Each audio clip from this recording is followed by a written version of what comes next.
है विद्यार्थियों। आज आपका घर से पढ़ाओ अभियान में हम आज चर्चा करेंगे छठी कक्षा के विद्यार्थियों के लिए, जिसमें अपना पहला पाठ अपनी संख्याओं की जानकारी को पाठ नंबर 1 की चर्चा कर रहे हैं हम। इसमें हमने अभी तक 1.1 प्रश्नावली कर ली थी। आज हम चर्चा करेंगे 1.2 प्रश्नावली के, जो कि कल आपको बताया भी गया था। मैं फिर से रिवाइज करवा देता हूँ।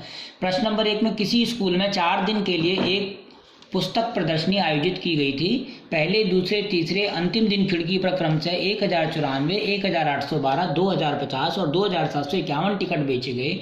इन 4 दिनों में बेचे गए टिकटों की कुल संख्या ज्ञात करनी है।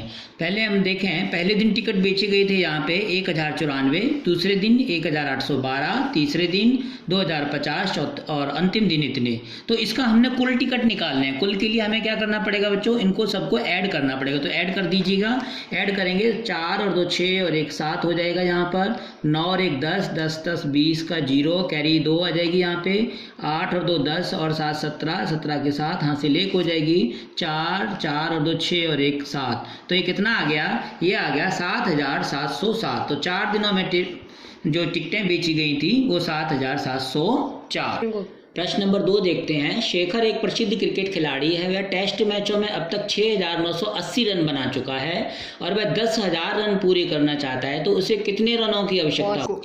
तो उसने पूरे कितने रन करने चाहता है? वो 10,000 रन पूरे करना चाहता है। और उसने अब तक कितने रन प्राप्त किए हैं? 6980। तो अब हम क्या करेंगे? 10,000 पूरे करना चाहता है, 6980 उसने प्राप्त किए हैं। तो इसको जोड़ेंगे या घटाएंगे? यस, सही पहचाना आपने। इसको हम घटाएंगे। तो घटा दीजिएगा। 0 में से 0 घटाया 0, 10 में से 8 घटाया 2 और यहाँ 9 रह गया। 9 में से 9 गया 0, यहाँ 1 चला गया था हासिल, 9 रह गया। 9 में से 6 गए 3। तो 3020 रनों की हम लिखेंगे कि 3020 रनों की उसे आवश्यकता है। तीसरे प्रश्न में देखा है कि एक चुनाव में सफल प्रत्याशी ने 5,77,500 मत प्राप्त किए, जबकि उसके निकटतम प्रतिद्वंदी ने 3,48,700 मत प्राप्त किए। सफल प्रत्याशी ने चुनाव कितने मतों से जीता?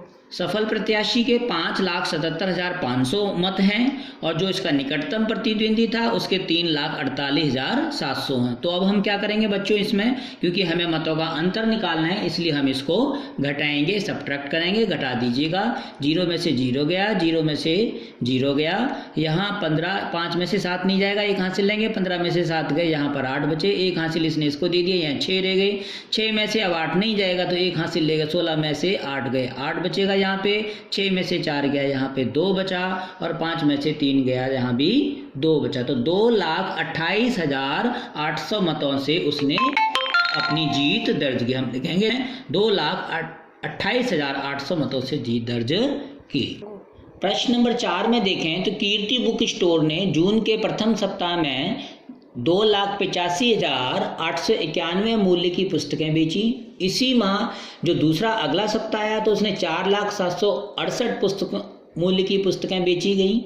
दोनों सप्ताह में कुल मिलाकर कितनी बिक्री हुई? पहले तो हमें क्या ज्ञात करना है? दोनों सप्ताह में कुल मिलाकर के कितनी बिक्री हुई। एक तो ये चीज़ ज्ञात करनी है, दूसरी क्या चीज़ ज्ञात करनी है कि किस सप्ताह में बिक्री अधिक हुई और कितनी अधिक हुई, ये भी हमें बताना है। तो आइएगा हम चलते हैं, इसको देखते हैं कैसे हल करेंगे। प्रथम सप्ताह में उसने पुस्तकें 2,85,891 पुस्तकों की मूल्य की बेची गई थी और दूसरे सप्ताह में उसने 4,768। अब उसने कुल किस्तों दोनों सप्ताह में मिला के कुल पुस्तकें बेची गई पुस्तकें निकालने के लिए हमें क्या करना पड़ेगा? घटाना पड़ेगा, जोड़ना पड़ेगा। जोड़ना पड़ेगा, जोड़ेंगे तो 8 और 1 9, 6 9 और 1 10, 5 15 1, 8 7 15 और 1 16, 1 5 और 1 6, क्योंकि हासिल इसकी आ गई थी यहाँ पर। 5 का 6 आ गया, 8 का 8 आ गया, 4 और 2 6 आ गया।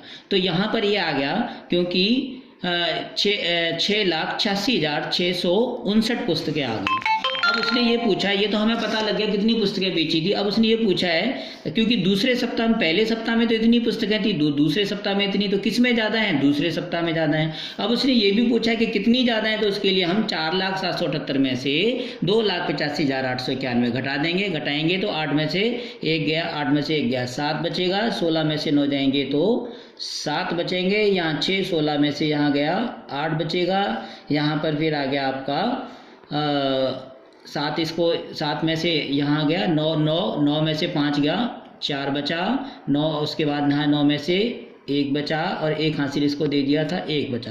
तो 1,14,000 जो अंतर आया, उसने पूछा था कि दूसरे सप्ताह में कितनी अधिक थी, 1,14,800 हम लिख सकते हैं। अतः दूसरे सप्ताह 1,14,877 पुस्तकों की अधिक बेची मूल्य की पुस्तकें बेची गई। प्रश्न नंबर 5 में अंकों 6, 2, 7, 4 और 3 में से प्रत्येक का केवल एक वाक्य प्रयोग करते हुए 5 अंकों की बनाई जा सकने वाली बड़ी और सबसे छोटी संख्याओं का अंतर ज्ञात कीजिए। सबसे बड़ी से बड़ी संख्या इन संख्याओं का प्रयोग करते हुए हमें बनानी है। तो सबसे पहले इनमें सबसे बड़ा अंक कौन सा आएगा? 7, फिर आएगा 6, फिर आएगा 4, 3 और फिर आएगा 2।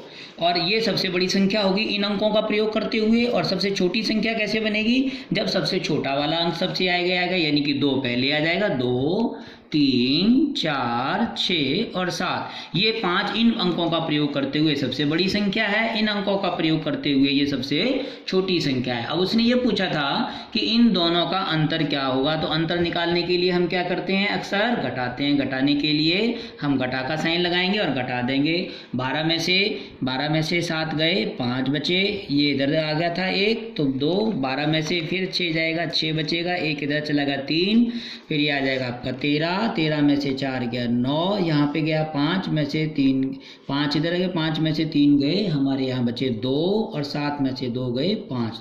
तो इन दोनों का अंतर कितना आ गया? सबसे बड़ी संख्या का सबसे छोटी संख्या का 52,965। तो इस प्रकार से दोस्तों हमने, प्यारे बच्चों, आपने ये पहले 5 प्रश्न जो हैं इसके पूरे कर लेने हैं। उसके बाद आगे के क्वेश्चंस को फिर करवाएंगे। Thank you.